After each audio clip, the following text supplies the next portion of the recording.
first Budo Fest in Raleigh, North Carolina with Sensei John McClary. It's a wonderful time to get together and do a little interview. Our hosts, Cindy Yu and Steve Robinson, are hosting this wonderful event, and Sensei McClary is the instructor.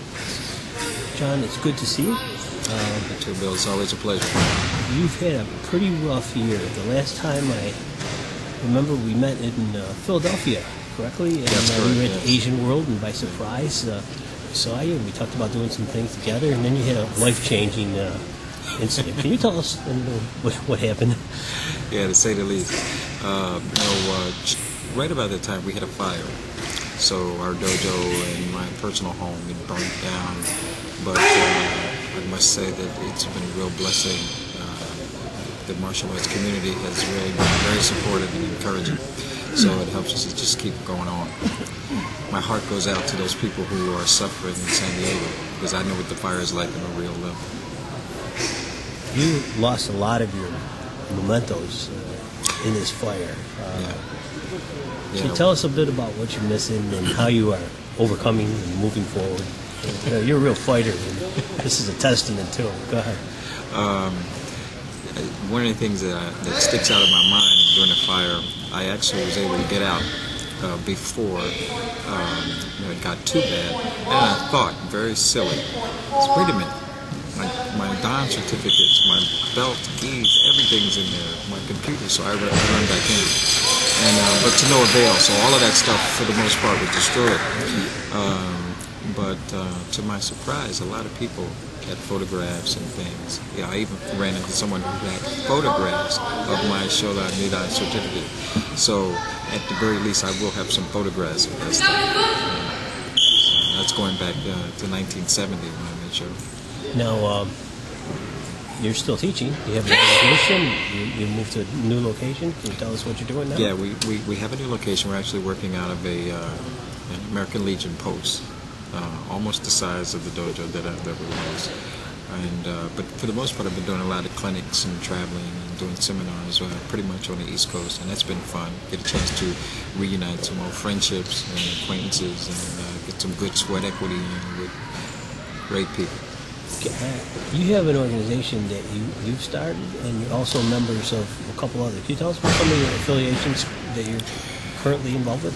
Yeah, I'm with KWF, Karate no Michi World Federation, which is run by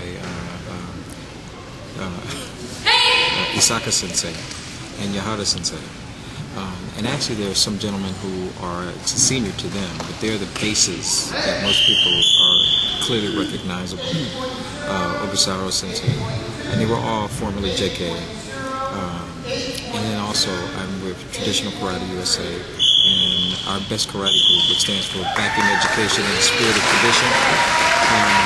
And it's a collective group of traditional martial artists with a good, solid, authentic background who see the value of karate as a tool in the community beyond just the kicking and punching. Briefly, let's talk about your own history in karate. You've had some pretty unique experiences with a number of top Shotokan instructors. Can you tell us a short synopsis of this? We need to get a real interview, but for today's time constraints. Well, I started in 1965. When I started in Philadelphia, I had the benefit of having Katsuya Kisaka, who was JK All Japan Kumite champion, Inoue Sensei, as well as Okazaki. And then the whole host of senior Shirai Sensei and all those guys who would come in on a regular basis to Philadelphia. And then from that point, I actually, oftentimes I forget, I started in Wado. And my first Shodan was Wado, and under William Fuji. And from then at that point, the list goes on with from Kanazawa Sensei, Sai Sensei, Waika Sensei, many of the number of top JK practitioners. You trained with Sensei Okazaki? Yes. And then actually you had Sensei Inoue, if I remember correctly. Yes. And you have a little joke with our friends from England about that, don't you? Oh, yeah. I like teasing those guys, So before you had him, we had him here in the States. That's I mean, there's a lot of stories there with these formidable senseis. Unfortunately, a lot of them passed today, and in many ways, fellows like yourself are left with a little bit of a legacy to continue. How do you think about that? Well, you know, it's guys like myself that had the opportunity to, our first impressions were seeing these great guys, and so they laid the ground or the basis for how we felt should have been, and you know, I'm really appreciative of that. NOA Sensei was such a tremendous, dynamic, powerful personality as well as a physical technician, and to have an incubator of all of them together, it was just amazing. We didn't appreciate it then as much as I do now.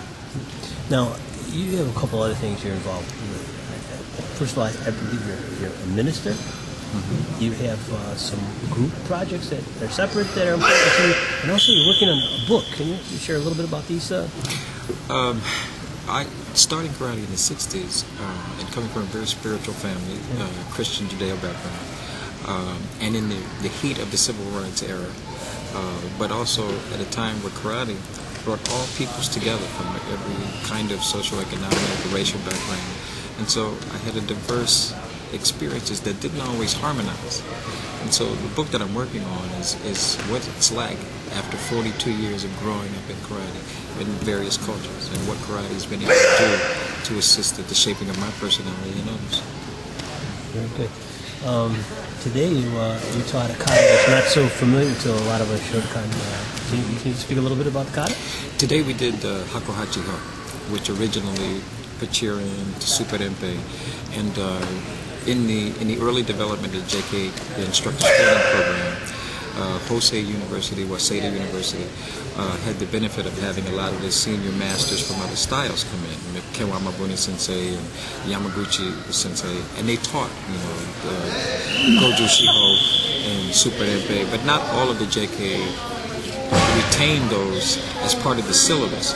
And some of them, particularly the Waseda group, continued to practice it. My first time being exposed to it was actually from Koyama at a national championship for the ISKF. So I was like, wow, what is that? You know.